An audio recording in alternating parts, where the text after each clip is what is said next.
What is up with you, bright minds? We hope you're having a wonderful day. It's us again, your English learning buddies, Sir DJ and Dan. Back at it again as we make sure you will learn and we all will enjoy our English lessons together. So are you up for it? Then what are we waiting for? Let's get it on!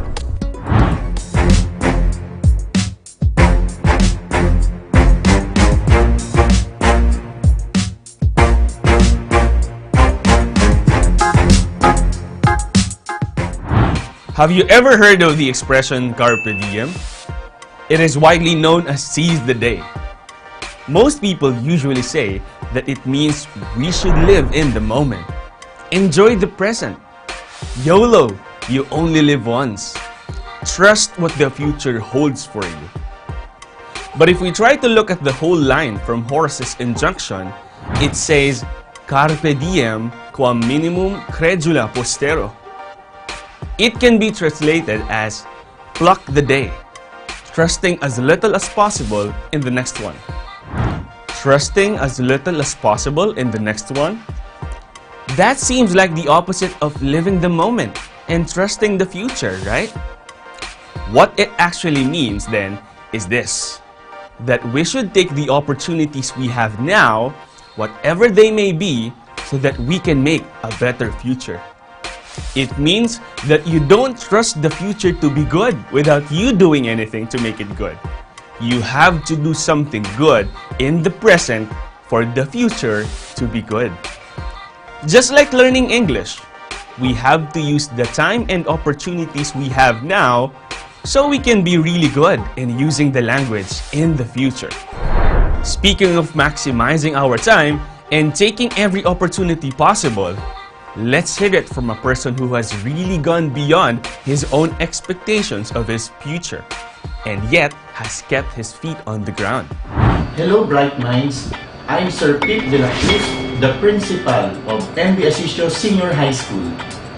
How can one person be successful in life? You have to make an impact to the world. So that's a success for me. Be determined. So, by being determined, you will not be able to give up. And that is the secret for you to achieve success. For the last question po, sir, what do you think are the most effective ways to learn the lessons, sir? Experience is the best teacher. You have to learn through your experience. Of course, when you say experience, it's not about just victory. There may also be defeat. Don't easily give up. Because if you give up, you will not be able to achieve your dream. As the saying goes, experience is the best teacher.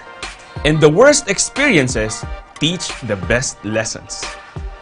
Thank you very much, Sir Pete de la Cruz, the principal of Macario B. Asisio Senior High School, Maine. We salute you, sir.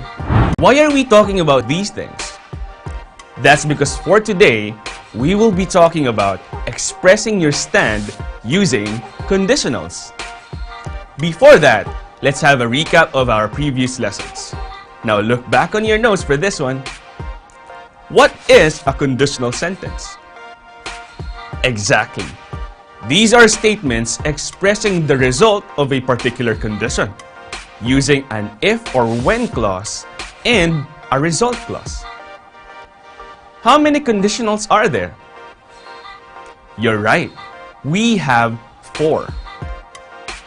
The zero conditional, the first conditional, the second conditional, and the third conditional. Now, how do you write a zero conditional or the factual conditional? Correct. A zero conditional is written with present simple verbs in both the if or when clause and the result clause. What about the first conditional or the possible conditional? Great job! The first conditional uses the present simple in the if or when clause, and its result clause uses the future tense, which is will plus the base form of the verb. What about the second conditional? How do we write it? Very good! We have to remember that in writing a second conditional, the verb in the if clause should be written in the past simple, while the result clause should be would plus the base form of the verb. And lastly, the third conditional. How do we construct a third conditional sentence? You are correct! In writing the third conditional, we use the past perfect tense in the if clause, and for the result clause, we use would have plus the past participle of a verb. Impressive! Keep up the good work, guys! Let me give you some pro tips from Sir DJ's Study Tips. Study tip number 1. The best way to retain information in your mind is to concentrate. Cut out distractions. Turn off your phone or put it on silent mode while studying. This way, you'll get to focus better. In my case, I put my phone in a place far from where I study. Study tip number 2. Don't push it. Take a short break every now and then. Sometimes our eyes get tired.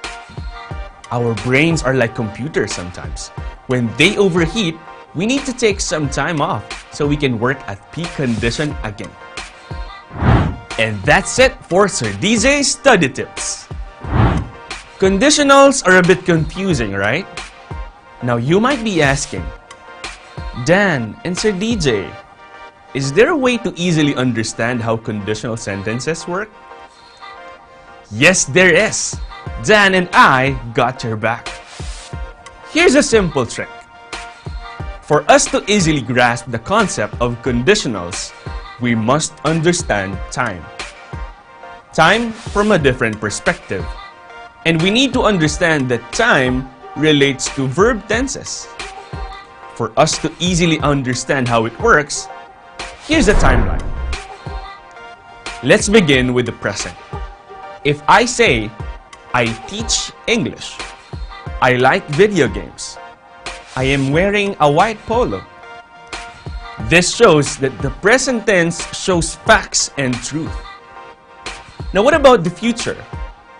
Do we know what will happen in the future? No. Does the future exist? No, or not yet. So basically, the future is just a guess or a prediction. A prediction that can be right or wrong. It's a probability. Now what about the past, which is on the opposite side of our timeline? These are things that already took place. Things that are impossible to change. We call it improbability. This simple concept will make us understand conditionals much easier. Let's begin with the zero conditional. We know that the zero conditional is the factual conditional. And looking back at its composition, what verb form does it use? Present simple, because it talks about the truth. If you freeze water, it turns into ice. What about the first conditional? As we all know, the first conditional also uses the present tense in the if clause. But the result clause is no longer a fact. It is now just a possibility or a probability.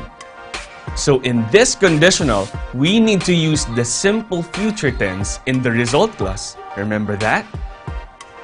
If she stops driving, you will take the wheel. Got that? Now for the second conditional, we are talking about improbability. Things that have a slight chance of happening. If I wrote a poem, I would dedicate it to you. Lastly, the third conditional. The third conditional talks about the things that are impossible due to the fact that the third conditional is about the things that we want to change in the past. And as we have discussed before, it is impossible to change the past. If I had eaten more, I wouldn't have felt so hungry. I sure hope you were able to understand that learning trick. It's easier to understand it this way, right? Now let's get back to our discussion about using conditionals in expressing a stand or an argument. Expressing arguments are helpful in presenting one's reasoning to change one's point of view in a particular topic or issue. Conditionals may be helpful in persuading others to move or act and even change their thoughts. To tell us more about expressing one's stand or argument using conditionals, Dan and I have invited an expert to hear what she has to say regarding this topic. Let us all welcome Ma'am Lilet S. Lavina, the Grammar Grandma. Hello there, bright minds. I am your Grammar Grandma, Lilet Lavina, and I also happen to be the QA person for all the English subject broadcasts on DepEd TV. So here's my first question, po. Why is it important to learn how to express your stand or your opinion? Well, it's very important to learn how to express your stand or opinion when you encounter situations in your life where you may be compromising your values. And when you don't make a stand for it, that says something about you. To quote Martin Luther King Jr., he says, "Our lives begin to end the day we become silent about things that matter." So expressing your stand, expressing your opinion, says a lot about your character, about you. And I feel that you need to be able to express your point of view so that you can make a positive difference when it matters. Wow, thank you very much for the wonderful answer, ma'am. So here's my second question. How can we effectively express our stand using conditionals? You know, we can make use of conditionals to express our stand and opinions in a diplomatic manner. You know, this is what the if and when clause does. You're able to say, you're allowed to say a specific scenario. You're allowed to state a specific scenario where you're trying to say that this is a situation, and then you can do something in the results. For example, can I give an example? Yes, sure, ma'am. Go ahead. Okay. You know, I really like the modal would that we use in one of the conditionals. I think it's the second conditional that we use it in. So let me give you a sentence. For example, if I were given a chance, I would come up with a program that will help our English students understand the language better. I like would as a modal for conditionals because it shows a preference. So even though it's highly unlikely that I'll be able to come up with a program like that, people are going to see my good intentions. Isn't that nice? And that's why I like conditionals, because it makes me sound so much nicer. Now for my third question, what tips can you give us so we can easily express our opinion better? The first one is this. When it comes to opinions, yours and others, it's always a must to keep an open mind. Why? Because you can express your opinions better, and they will also be better received if you always consider the other person's point of view. Do you agree? Yes, I agree, ma'am.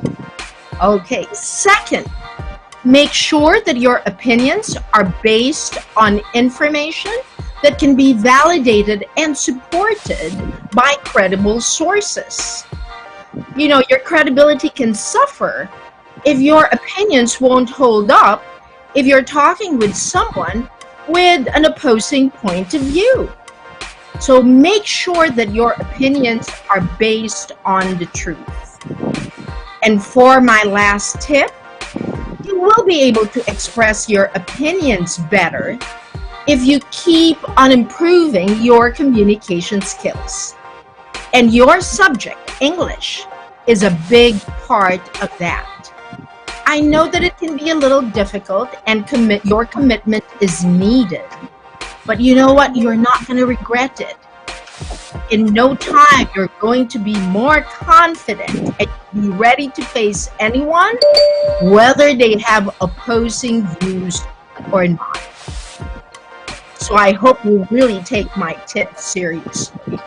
Okay? I will. And I'm sure the bright minds that are watching us right now will definitely take your advice seriously. Thank you very much, Ma'am Lilith. Okay. Thank you so much, Ma'am Lilith, for sharing your expertise with us. We are surely going to treasure those in our minds and in our hearts. For our activity, we want you to choose the letter of the correct answer. What form of verb should we use in our sentences? Write the letters of your answers in your notebook. Are you ready? Let's play Don't Be Hysterical. Let's complete the conditional. Number 1. If Lita blank caught by quarantine officers, she can't go home until they release her. Is it A, gets, B, got, or C, will get? If your answer is A, then you are correct. Nice. If Lita gets caught by quarantine officers, she can't go home until they release her. Number 2. I'll send the report to my supervisor as soon as I blank the notice. Is it A, receive, B, will receive, or C, received? If you think the answer is A again, very good. A is the correct answer. I'll send the report to my supervisor as soon as I receive the notice. Number 3. I blank heartburn if I continue drinking coffee and eating spicy food. A, get, B, will get, or C, got. What should we use for this sentence? B, that is the correct answer. Good one. I will get heartburn if I continue drinking coffee and eating spicy food. Let's try number 4. You don't have to bring your books as long as blank the ebook versions. Is it A, you have, B, you had, or C, you'll have? What do you think is the answer for this one? A? You're right! A is the right answer. You don't have to bring your books as long as you have the ebook versions. Great job! Let's try number 5. Whenever I leave the house, I always blank my mom to feed my pet dog Choo Choo. Is it A, asked, B, would ask, or C, ask? Is it A? No, I don't think so. You're right. The answer is C. Whenever I leave the house, I always ask my mom to feed my pet dog Choo Choo. You're doing good so far. Keep it up. Number 6. If I blank the issue to the manager, she'll find ways to solve it. A, present, B, presented, or C, had presented. I wonder, which verb should we use? Spot on! The answer for this one is A. If I present the issue to the manager, she'll find ways in solving it.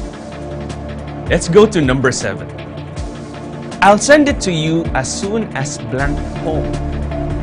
A, I get, B, I'll get, or C, I get. This is an easy one. I'm sure you'll get it right. Correct. The answer for number 7 is C. I'll send it to you as soon as I get home. Number 8. I blank my pet to the vet if I had time. Is it A, took, B, will take, or C, would take? What about this one? We can see that the if clause has the word had. If you think the answer is C, then you got that right. I would take my pet to the vet if I had time. Let's take a look at number 9. If I blank Clint, I'd go back to my parents and ask for their forgiveness. Is it A, were, B, am, or C, will be? As I have mentioned before, I'd is a contraction of I would. What verb would best complete our sentence? You're right, were. Letter A is the correct answer. Great job! If I were Clint, I'd go back to my parents and ask for their forgiveness. Let's move on to the last one. If I had known how you felt, I blank considered your proposal. Is it A, had, B, will have, or C, would have? What's that? Do you think the answer is C? Wow, you're really good at this. That is correct. C, would have. If I had known how you felt, I would have considered your proposal. I am really happy to see that you are getting the hang of using conditionals. You really are amazing. Good job on keeping up with us. For that, you get another 2 thumbs up from Sir DJ and Dan. And that ends our episode today. That was a blast. I hope you had an amazing time with us, your English learning buddies, Sir DJ and Dan. Stay tuned because in the next episode, we will make use of our imagination. Always keep safe, guys. And as I always say, never stop learning because life never stops teaching. See you in the next one. Peace.